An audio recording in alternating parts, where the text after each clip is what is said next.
Hey everyone, we're going to be baking some Khachapuri or Georgian cheese boats today.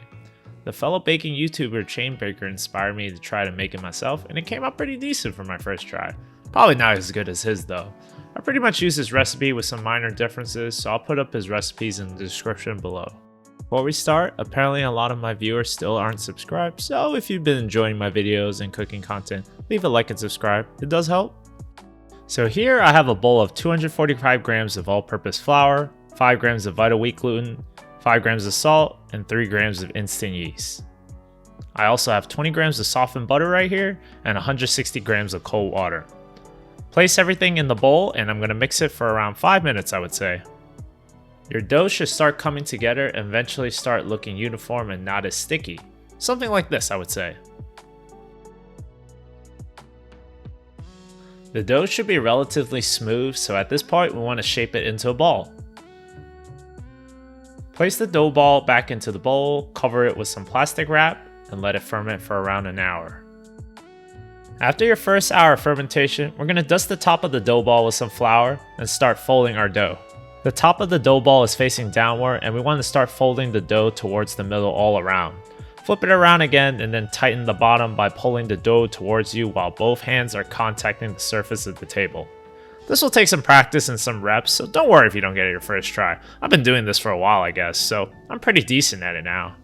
Put it back in the bowl and let it ferment again for another hour. Once the hour has passed, you can see how much the dough has expanded during the fermentation process. I'm going to weigh our dough and separate them into 2 equal portions because we're going to be making 2 boats. We'll now fold each of these halves into balls again and let it ferment once again for another hour. Make sure to dust the bottom and top of the dough balls so they don't stick to the pan or wherever you're placing the dough balls. While the dough is fermenting, I'm going to mix up 200 grams of feta cheese, 200 grams of mozzarella, 100 grams of sharp cheddar, and 2 eggs as well. The eggs will help it bind it into sort of a paste when we mix it together. You can't really overmix it, so keep on doing it until it's pretty uniform. We're going to use this to scoop it onto the bread later on. It should end up looking something like this. Prepare to preheat your oven to 425 degrees Fahrenheit. Time to finally shape our cheese boats. I'm going to dust the dough with some flour so it doesn't stick to my rolling surface, and we want to roll it out into an oval shape. Once it's thin enough and looks like an oval shape, then we're going to spread on our cheese. I also have a piece of parchment paper on the bottom of my sheet pan. Since I don't really have a pizza peel, I'm gonna just use my sheet pan as a makeshift one. Spread the cheese out to pretty much almost the edges, and it should end up looking something like this. Feel free to add more or less depending on your preferences. So I realized my back was covering most of the footage, so I'm gonna try to explain how to make this stuffed crust cheese boat to the best of my abilities. To shape the boat, we want to take the top half, pinch it downwards on the edge, and then go all along the top.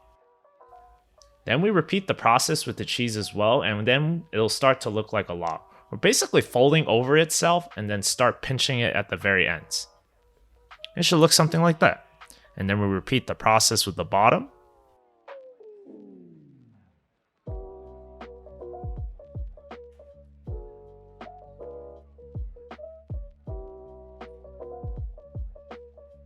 Once we have the top and bottom folded up, time to twist the left and right ends together. I overlap them and then twist them kind of like a knot, and then it forms kind of like a boat shape. I wish mine was a little better, but as my first boat, I think the second one came out better. Once it's ready, carefully place it onto the parchment paper, and we're going to slide this into our oven.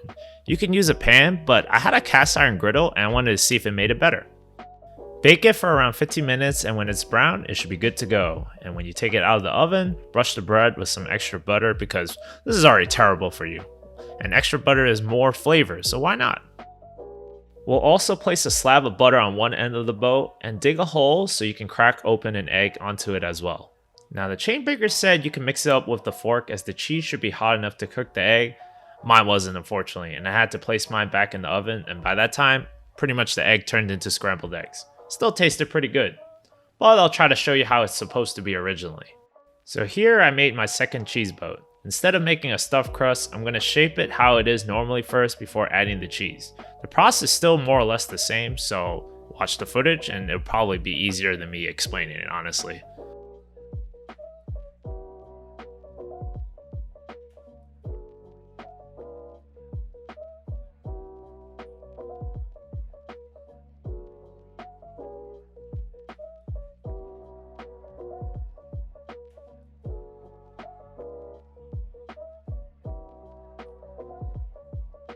Once it's finally shaped, then we can add in our cheese.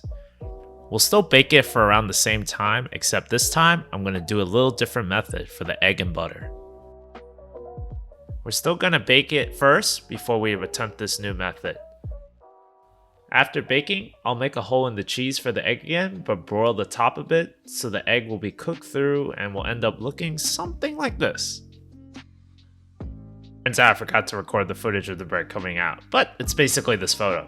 The egg whites are cooked through, but the yellow yolk is still runny. You can mix it afterwards with the bread as well, and turns out it was a great hit with my friends, despite the failure with the first one, and this one could have looked better as well.